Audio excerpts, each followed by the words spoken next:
Y'all want to watch a movie so bad it rivals Tubi Productions? Yet the cast is fairly good. It's Allie Fletcher's last day in the shelter. She's been living there for 3 years after getting out of an abusive relationship with her ex-boyfriend Owen. Sometimes she still has visions of him, and she struggles to fight them off. Dr. Murphy wishes her the best and assures her that she can always come back if she wants to. Okay, Tay Diggs can still call me up. Allie has found a new job and has reconnected with her mother, but she'll be living alone in her new home, which apparently has a broken front door lock. The donors of the shelter is allowing her to stay there. Excited, Allie messages her mother, but all she receives is a thumbs up. Though she has hit the jackpot with the place, Allie still has difficulty sleeping. That first night she makes tea, but then it turns into blood, resembling her heavy flow tampon.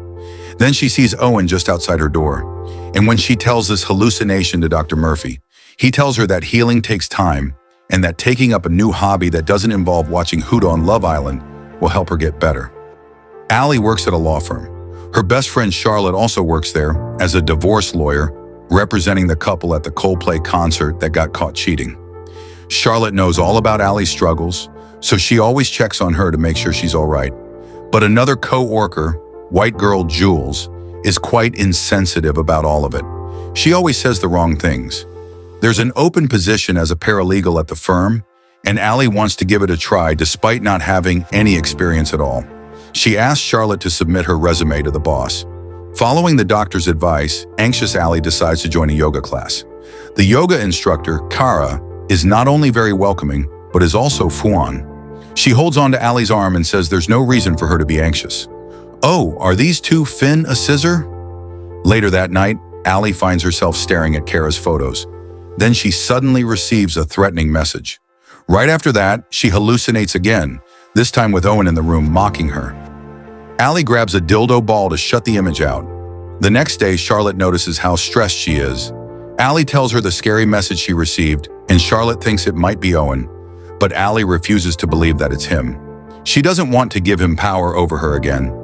She even suspects Jules from work, but Charlotte assures her that it's not Jules. Because Allie keeps hallucinating, Dr. Murphy wants to prescribe her some meds, but she doesn't like the low libido side effects. Instead, she tells Dr. Murphy how happy she is attending her yoga classes. But Allie isn't just taking yoga to feel relaxed. Seeing Kara makes her feel calm inside too, while her kitty pulses with anxiety. Allie is finally brave enough to ask her out for coffee. She agrees and they go out.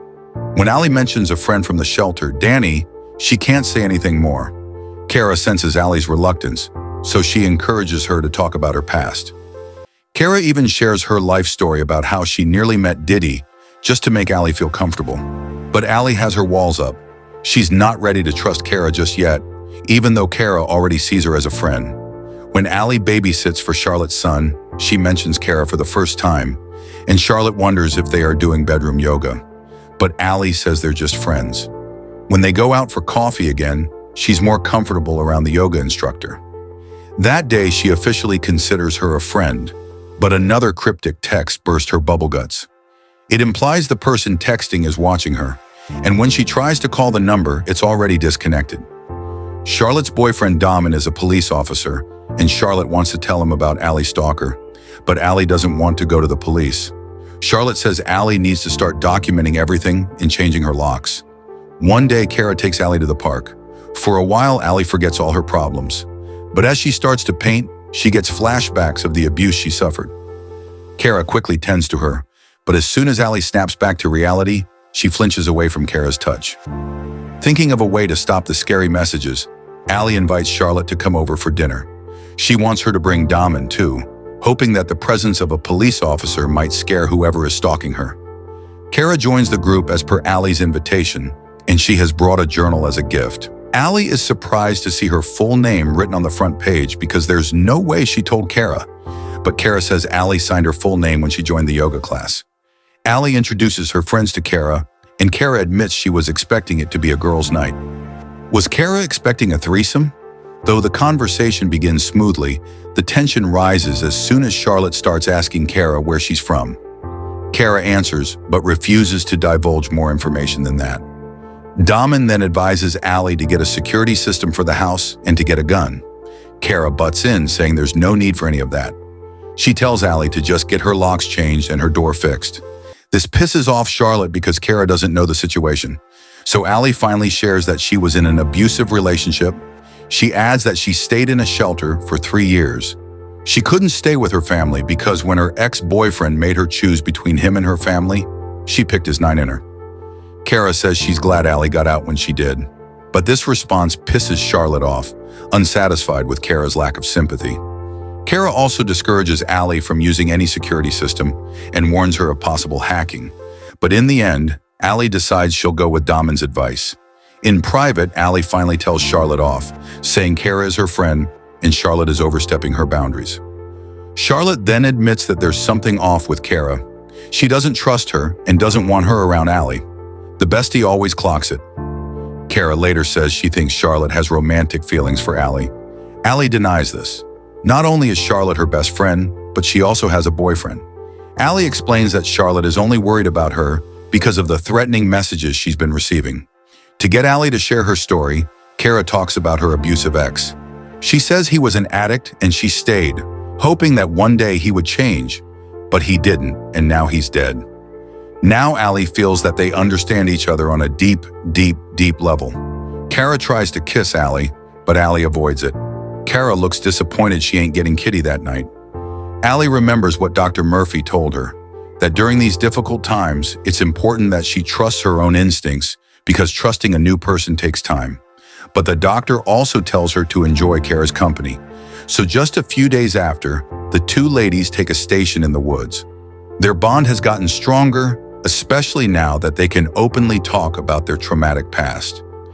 That night, Allie can't reach her mother, so she uses Kara's phone. She's shocked to find Owen calling Kara. Allie immediately panics and wakes Kara up. Allie quickly demands some answers. Kara says that Owen is just a guy she met at the bar, so Allie finally tells her that it's the same Owen who abused her. Well, after hearing this, Kara gets furious, and she wants to confront Owen herself. She doesn't like that Allie is still suffering, and Owen is already flirting with other women, but Allie is more interested to know if Owen is happy without her. This confuses Kara even more, so they continue to fight. Owen keeps calling, and Allie can't shake the feeling that something doesn't feel right. A few days later, Allie's mother, Leslie, pays her a visit. Leslie says that Kara contacted her and helped her understand that Allie needs her mother. Thinking that Kara is a good person, Leslie advises Allie to keep Kara close. Leslie should be quiet with her thyroid eyes. Kara should be kept far away. At the office, Jules gets the position of paralegal. Allie can't help but feel sad about it and even hallucinates Jules looking cracked out. Then Charlotte keeps nagging her about Kara. She thinks that the cryptic messages started right after Allie met Kara. But Allie has had enough and she tells her best friend to drop it.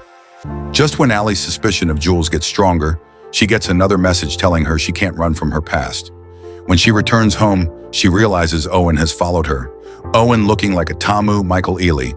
He wants to talk, but she's too frightened, so she rushes inside and refuses to let him in. There are some flowers on the table and a note telling her she can't escape. As she tries to call for help, Owen appears right before her. Allie knows it's only a hallucination, so she grabs a picture and hits Owen with it. When she snaps back to reality, she realizes she was right.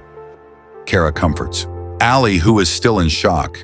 She tells her that the only way for Owen to go away is if Allie fights back. The threatening messages keep getting worse. At the office, Charlotte shows a video from an unknown center. It's of her and her son, Jaden. Someone hacked their security system, and she thinks that it's Kara.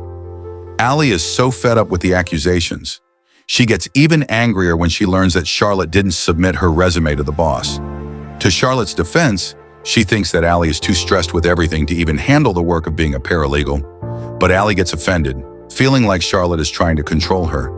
This plot is literally everything I've seen on Tubi. Then Allie receives a message from Kara asking her to meet at a certain location. Allie arrives at a huge house and Kara's acting different. Agitated, Allie sees Owen tied to a chair in the living room.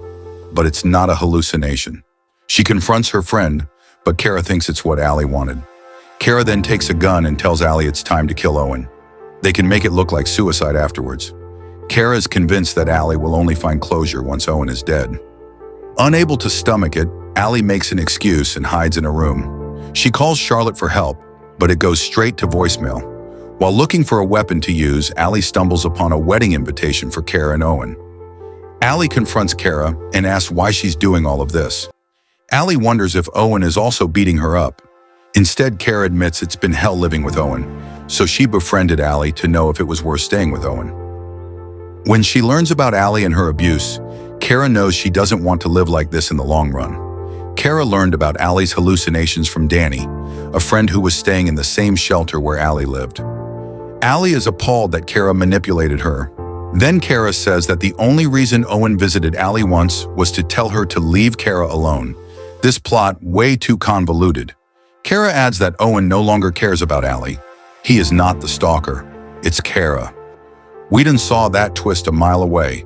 She doesn't have it in her to kill Owen herself, so she wants Allie to do it.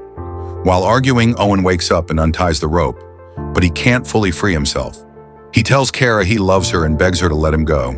And when Allie tries to butt in, Owen shuts her up. Allie remembers all the wrong Owen has done her. Owen tries to calm Kara and says he won't hurt her again.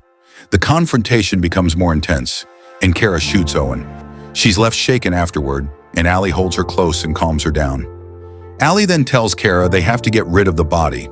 As soon as Kara walks away, Allie runs out of the house, but Kara catches up to her and threatens to shoot. Before she can pull the trigger, Damon takes a shot. Kara dies that night, and both Damon and Charlotte are there to support Allie. I just know Charlotte wants to say I told you so. Afterward, Dr. Murphy tells her that she always has a chance to grow and move past those traumatic events. After 6 months, Allie is now a yoga instructor. It was where she found peace, and now she's helping others to do the same. Sometimes she hallucinates about Kara, but this time she's strong enough to fight it.